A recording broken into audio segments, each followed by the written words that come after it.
So, today we're diving into Albert Camus' The Fall. And let me tell you, this is a novel that's less of a story and more of, well, an accusation.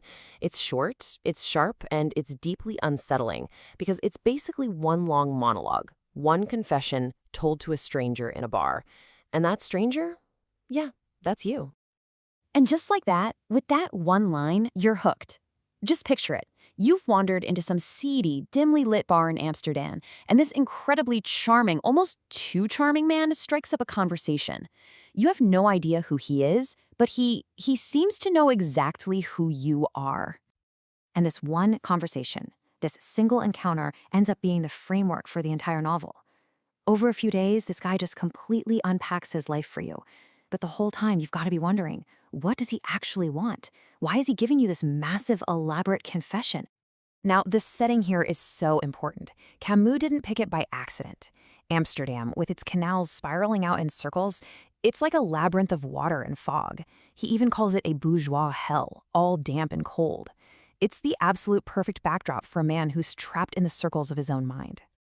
He finally introduces himself. His name is Jean-Baptiste Clamence. And he tells you he used to be this big-shot lawyer back in Paris, famous for defending the little guy. But now he's something else, something he calls a judge-penitent. And the rest of his story is all about how he got from there to here. To really understand The Fall, you first have to see the mountain he fell from, because back in his Paris days, Clemence wasn't just a good guy. Oh no, in his own mind, he was practically a saint. You see, Clemence was living a total double life. On the surface, he was the picture of virtue, helping widows, defending orphans, you name it. But underneath it all, as he's now confessing to you, it was all an act. It was all driven by this deep, powerful need to feel superior, to hear the applause.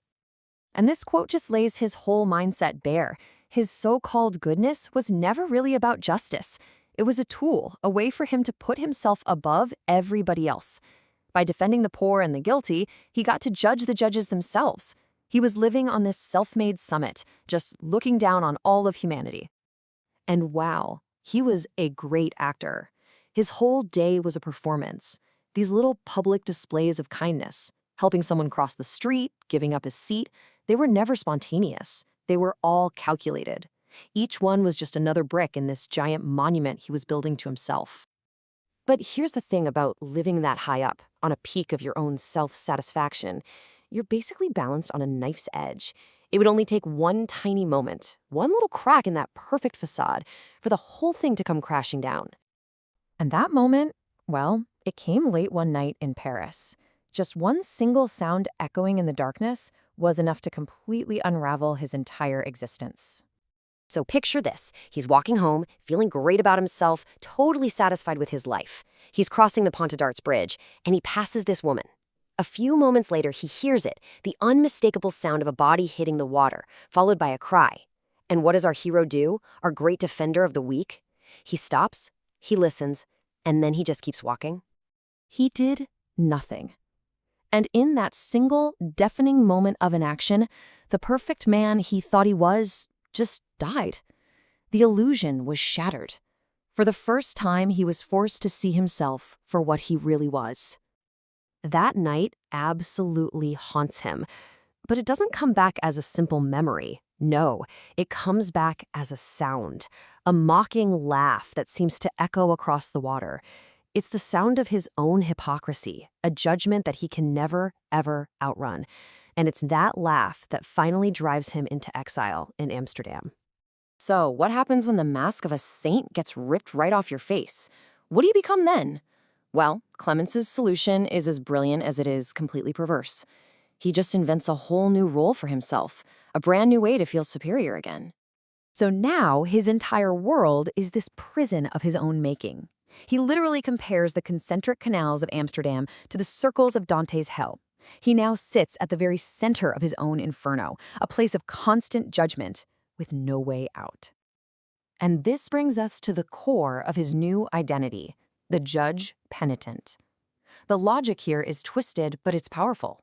First, he plays the role of the penitent, confessing all of his sins to anyone who will listen, like us. But this confession isn't about getting forgiveness. Oh no, it's about getting a license. His method is basically a trap. He starts by confessing everything: his vanity, his cowardice, his fraud. He paints this self-portrait that is so full of universal human flaws that you, the listener, you can't help but see your own reflection in it. And the second you admit, yeah, I'm kind of like that too, bam, he's got you. He has earned the right to be your judge. We are in the soup together. That's his master stroke right there. By pulling himself down into the muck, he drags everyone else down with him. Because in a world where nobody is truly innocent, the one who confesses first gets to be the judge. He has found a way to be superior again, not by rising above others, but by dragging them all down to his level. Okay, but why are we still so fascinated by this story? Why does this bleak confession from some gloomy bar in the 1950s still feel so incredibly sharp and relevant today? It honestly feels like it could have been written yesterday. The thing is, Camus was dissecting the modern condition itself. He was asking these huge questions. What happens to morality in a world without a God, without a final judgment, other than the judgments we pass on each other? And that question is, if anything, more urgent now than it was back then. I mean, just think about Clemence's desperate need to perform his virtue for an audience, to get that applause for being a good person. Is that not a perfect description of so much of our online life? He would have been an absolute master of the perfectly curated, virtuous social media post. And that's the really uncomfortable question that Clemence leaves us with. He's holding up a mirror.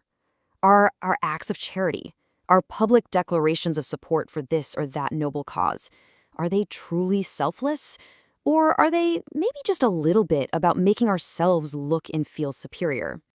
And so as we leave that bar, we realize Clemence's judgment wasn't just on himself. It was on us the whole time. Through his confession, he's implicated every single one of us.